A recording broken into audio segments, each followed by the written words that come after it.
A crisis, whether a financial collapse, a pandemic, or a terrorist attack, creates a sudden, profound vacuum of certainty. In moments of collective terror, the public's natural instinct is to look toward a central authority for protection. This psychological regression is the golden window for the state to introduce measures that would be flatly rejected in times of peace. Authoritarian creep rarely happens through slow persuasion. It happens through shock. When a society is reeling from a disaster, it is in a state of suggestibility. Governments utilize this disorientation to push through radical emergency legislation. The public, focused on immediate survival, often fails to notice the fine print that permanently redefines the limits of state power. The most effective tool of control is the temporary measure. Whether it's a new surveillance power or a restriction on movement, it is always sold as a fleeting necessity to flatten the curve or stop the threat. However, once a bureaucracy gains a new power, it rarely surrenders it.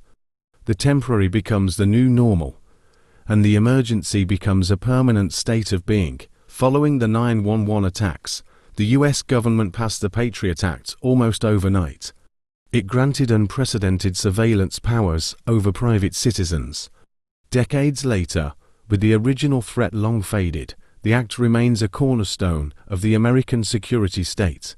It serves as the ultimate case study in how a single day of horror can permanently erode the Fourth Amendment. During a crisis, the government and mainstream media often from a unified front. Dissenting voices are labeled as dangerous, unpatriotic, or misinformation. By controlling the flow of information, the state creates a false consensus. This manufacturing of consent ensures that the public views the government's expansion of control not as tyranny, but as an act of benevolent rescue. Crises provide the perfect excuse to deploy contact tracing or biometric monitoring. Under the guise of public health or safety, digital tracking becomes a civic duty. Once the infrastructure for total surveillance is built, it is easily pivoted toward monitoring political dissent, labor organization, or any activity that the state deems destabilizing to its new, tighter order.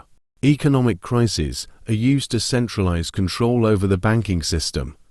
Too big to fail bailouts transfer trillions in public wealth to private institutions, which then become de facto arms of the state.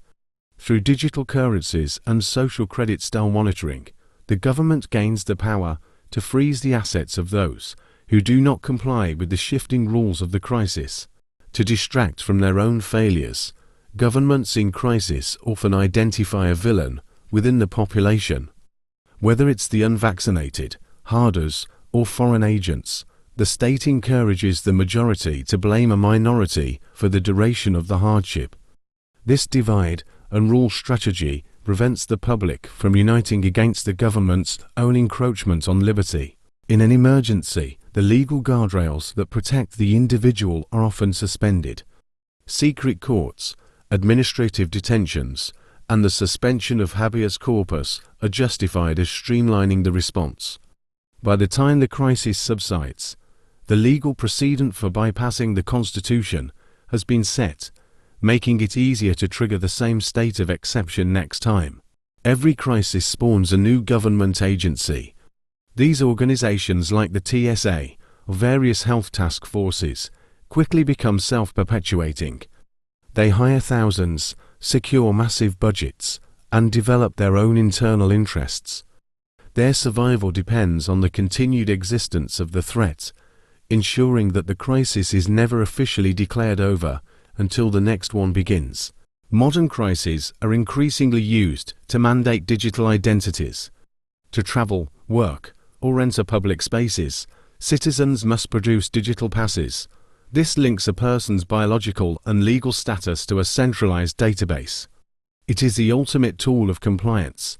If you don't follow the government's latest recommendation, your digital key to society is simply revoked. Under the banner of preventing panic, the state moves to silence independent journalism. Fact-checking becomes a tool of the government, and social media platforms are pressured to shadow ban or deplatform unapproved narratives. By defining truth as whatever the state says during a crisis, the government effectively kills the concept of a free and open public square. Governments use nudge units to manipulate public behavior during a crisis. Through subtle psychological triggers, fear, social shaming, or rewards for compliance, the state can steer the population without needing to use direct force. This soft control is often more effective than hard tyranny because it makes the individual feel as though they chose their own chains. Crises often see the deployment of the military or militarized police on domestic streets. The sight of armored vehicles and checkpoints becomes normalized. This blurring of the line between soldier and policeman is a critical step in conditioning the public to accept a martial law environment as a standard response to any social or environmental disruption.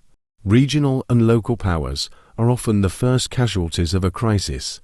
Central governments use the need for coordination to strip authority from mayors, governors, and local communities.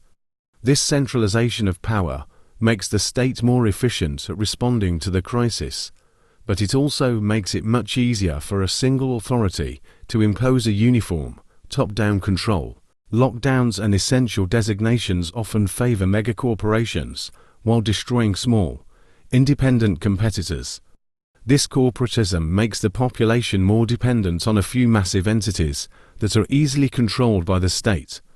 A society of independent shopkeepers is hard to manage. A society of Amazon employees and state dependents is much easier to lead. Governments intentionally use war metaphors: the war on terror, war on drugs, or war on a virus. This language is used to justify wartime sacrifices in times of peace. It frames the citizen as a soldier who must follow orders without question, and the government as a general who cannot be criticized, while the enemy is at the gates even when the enemy is invisible. Once the public is accustomed to one crisis, the state prepares for the next. The emergency becomes a perpetual loop. Climate change, cyber attacks, and misinformation are framed as permanent crises that require permanent, global management. The goal is a society that never feels safe enough to demand the return of the rights they surrendered in the first shock. The only antidote to the crisis control cycle is a public that refuses to trade liberty for a false sense of security. Historical resistance movements show that the state's power depends on the cooperation of the people. When a critical mass of citizens begins to question the emergency and demand the return of their rights, the machinery of the shock doctrine begins to fail. History proves that power, once taken, is never easily returned. The crisis is merely the catalyst, the control is the true objective. A society that values freedom must be most vigilant when they are most afraid.